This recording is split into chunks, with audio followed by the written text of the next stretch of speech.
Today I made bacon and cheese scones using a recipe shared by Mr. Richard Mason on his channel density.coffee.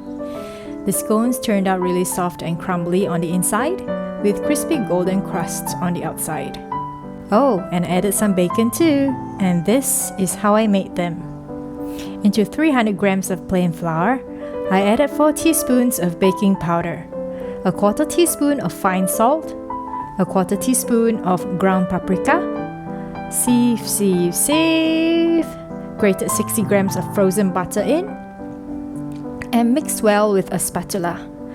Stir in 90 grams of cheddar cheese, once again frozen to keep everything cool.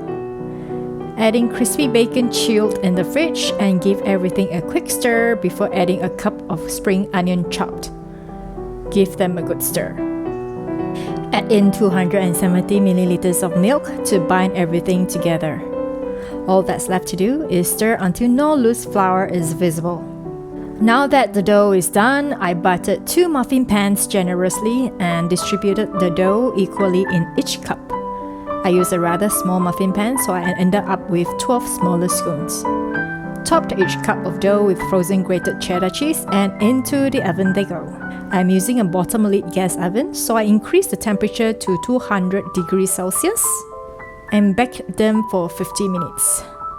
If you're using an electric oven, bake for 24 minutes no higher than 180 Celsius. 50 minutes later, this is what came out of my oven. Thanks for watching, and thanks to Mr. Mason for the recipe. See you in the next video.